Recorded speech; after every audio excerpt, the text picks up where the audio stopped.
ನಮಸ್ಕಾರ. Doctor Anjanappa, surgical gastroenterologist. Gastric ಬಗ್ಗೆ ನಿಮಗೆ ತುಂಬ ಕನ್ಫ್ಯೂಷನ್ ಇರುತ್ತೆ. ನಾನು ಭಾಳ ಸರಳವಾಗಿ ನಿಮ್ಗೆ ಹೇಳ್ತೀನಿ.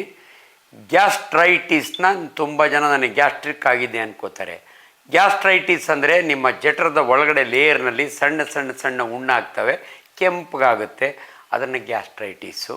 ಯಾಕಂದರೆ ಟಾನ್ಸಿಲೈಟಿಸ್ ಅಂದರೆ ಟಾನ್ಸಿಲ್ ಊದ್ಕೊಳ್ಳೋದು, ಅಪೆಂಡಿಸೈಟಿಸ್ ಅಂದರೆ ಅಪೆಂಡಿಕ್ಸ್ ಊದ್ಕೊಳ್ಳೋದು, ಅದೇ ರೀತಿ ಇದರೊಳಗೆ ಹುಣ್ಣಾಗುತ್ತೆ. ಇದಕ್ಕೆ ಯಾಕಾಗುತ್ತೆ ಅಂದರೆ ಕಾರಣ ಗೊತ್ತಿರಬೇಕಲ್ಲ. ಭಾಳ ಸರಳವಾಗಿ ಹೇಳ್ತೀನಿ. 3: ಹರಿ, ವರಿ, ಕರಿ. ಈ ಮೂರನ್ನು ಟೇಕ್ ಕೇರ್.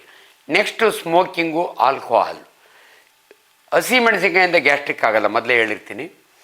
ಇದು ರೋಗ ಲಕ್ಷಣಗಳೇನೆಂದರೆ ಮೇಗಿನ ಹೊಟ್ಟೆ ಒಳಗೆ ಉರಿ, ತುಂಬ ಹೊಟ್ಟೆ ಉರಿ ಬರುತ್ತೆ, ಡಾಕ್ಟ್ರೇ ನೋವು ಬರುತ್ತೆ, ಎದೆ ಉರಿ ಬರುತ್ತೆ, ಬಾಯಿನಾಗ ಉಳಿ ತೇಗ್ ಬರುತ್ತೆ, ಆ್ಯಂಡ್ ತೇಗದಾಗೆ ತಿಂದಿದ್ದ ಆಹಾರನೇ ಬರುತ್ತೆ. ಅದನ್ನು ನಾವು ಗರ್ಡ್ ಅಂತೀವಿ, ಗ್ಯಾಸ್ಟ್ರೋ ಈಸೋಫೇಜಿಯಲ್ ರಿಫ್ಲಕ್ಸ್ ಡಿಸಾರ್ಡರ್ ಅಂತೀವಿ ನಾವು. ಸೊ ಇದಕ್ಕೆ ನೀವು ಹೆಂಗೆ ಕಂಡುಹಿಡಿತೀರ ಡಾಕ್ಟ್ರೆ? ಏನಾದರೂ ಇನ್ವೆಸ್ಟಿಗೇಷನ್ ಬೇಕಾ? ಡೆಫಿನೆಟ್ಲಿ ಒಂದು ಎಂಡೋಸ್ಕೋಪಿ ಅಂತೀವಿ ನಾವು, ಅದನ್ನು ನಾವು ಗ್ಯಾಸ್ಟ್ರೋಸ್ಕೋಪಿ ಅಂತೀವಿ. ನೀವು ಖಾಲಿ ಹೊಟ್ಟೆಯೊಳಗೆ ಬಂದಾಗ ಗ್ಯಾಸ್ಟ್ರೋಸ್ಕೋಪ್ ಹಾಕ್ತೀವಿ. ಯಾಕಂದರೆ ನಾನು ಹೇಳಿದ 6 ಕಾರಣಗಳನ್ನ ಬಿಟ್ಟರೆ ಇನ್ನೊಂದು ಇಂಪಾರ್ಟೆಂಟ್ ಕಾರಣ ಇದೆ. ಅದೊಂದು ಬ್ಯಾಕ್ಟೀರಿಯಾ, ಎಚ್ ಪೈಲೋರೈ ಅಂತ.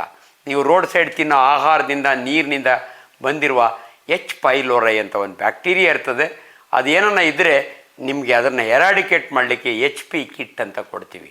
ಅದರ್ವೈಸ್ ಗ್ಯಾಸ್ಟ್ರಿಕ್ನ ಟ್ರೀಟ್ ಮಾಡೋದು ಭಾಳ ಸರಳ. ಟೈಮ್ ಸರಿಯಾಗಿ ಊಟ ಮಾಡಿ. ಈ ರ್ಯಾನಿಟಿಡಿನ್ನು, ಫ್ಯಾಮೋಟಿಡಿನ್ನು, ರ್ಯಾಂಟ್ಯಾಕು, ಪ್ಯಾಂಟಪ್ರೊಸೋಲು, ಒಮಿಪ್ರೊಸೋಲು ಅನೇಕ ಡ್ರಗ್ಸ್ ಇದ್ದಾವೆ. ಅದ್ರ ಜೊತೆಗೆ ಆಂಟಾಸಿಡ್ಸು, ಡೈಜಿನ್ ಸಿರಪ್ಪು, ಸುಕ್ರಾಫಿಲ್ ಓ ಸಿರಪ್ಪು, ಇಂಥವು ಭಾಳ ಇರ್ತವೆ. ಅದರಿಂದ ಇದು ಭಾಳ ಸರಳವಾಗಿ ನಿಮ್ಮನ್ನು ಟ್ರೀಟ್ ಮಾಡ್ಬೋದು. ನಮಸ್ಕಾರ. ಲೈಕ್ ಮಾಡಿ, ಶೇರ್ ಮಾಡಿ, ಸಬ್ಸ್ಕ್ರೈಬ್ ಮಾಡಿ. ನೋಡ್ತಾ ಇರಿ ರಿಯಲ್ ಬೆಂಗಳೂರು.